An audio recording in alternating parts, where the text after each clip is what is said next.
Hi guys, Jenny here. I'm going to show you today how to start my everyday shawl. So let's get started.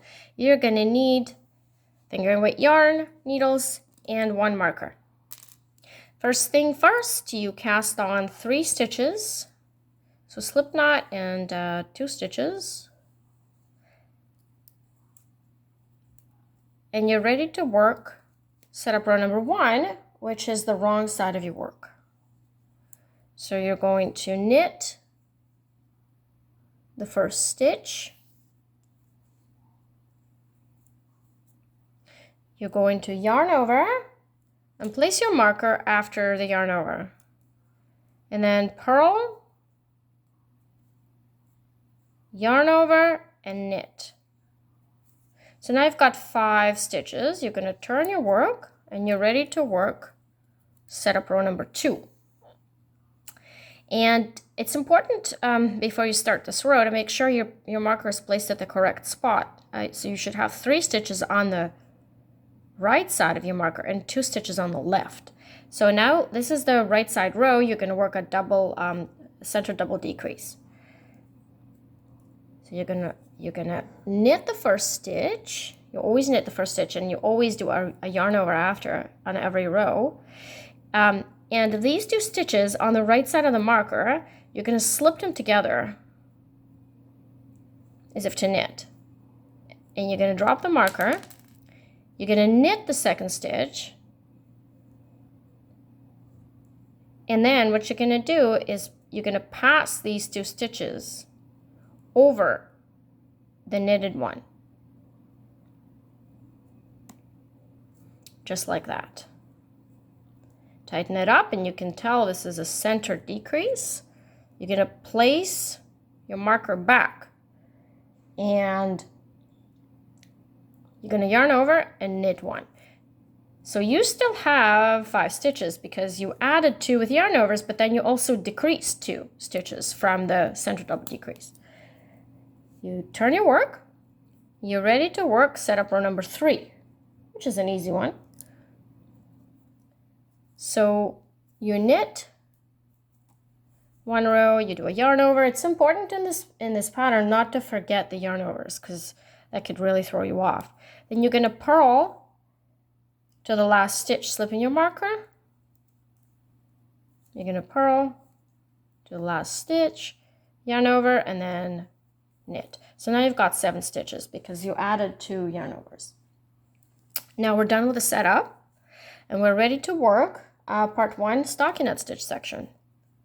I'm going to work a couple of repeats and you'll see how it works. So important thing to remember, when you're looking at the right side of your work in this pattern, you're going to see 1 stitch more on your right side of the marker. So it's 4, 3 in this case. So you're always going to see 1 more stitch.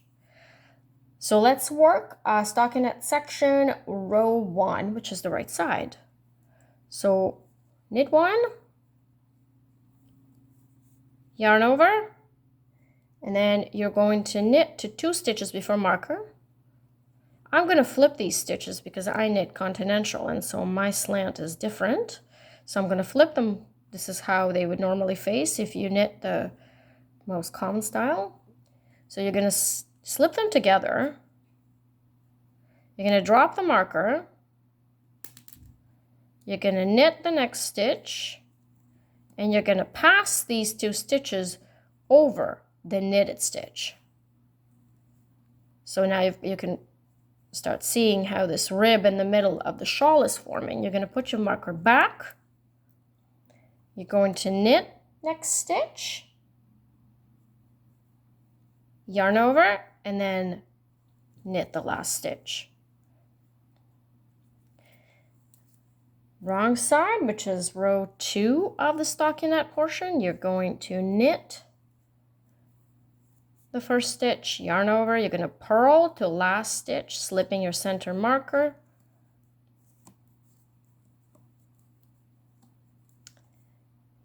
Yarn over and then knit. I'm going to work 1 more repeat of rows 1 and 2. So once you start knitting and working it. The rhythm really flows. So knit, yarn over, knit to 2 stitches. So before the marker, I'm going to flip them. You don't have to do this step unless you're a continental knitter. So I'm going to slip these 2 stitches together as if to knit. I'm going to remove the marker, knit the next stitch, and then pass these 2 stitches over the knitted one. Tighten it up, and then don't forget to put your marker back, or at least until you get used to the rhythm. You're going to knit to the last stitch, yarn over, and then knit. And wrong side is nice and relaxing.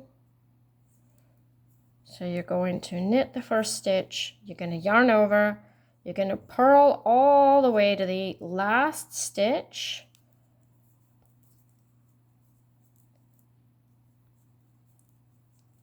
Yarn over, and then knit. So you can see that this center double decrease is straight down the middle. And you always have one more stitch on the right side of the marker. So 1, 2, 3, 4, 5, 6. 1, 2, 3, 4, 5. So you can tell, this is how you can tell that you're on the good path. So that's it. And once you start knitting, and it really becomes easy. And it's just the first few rows are a little bit tricky because you're working with a small amount of stitches. And yeah, I hope this video helped you, and have fun knitting. And feel free to comment about anything you'd like me to film or any questions. Yeah, have a great day. Thanks. Bye.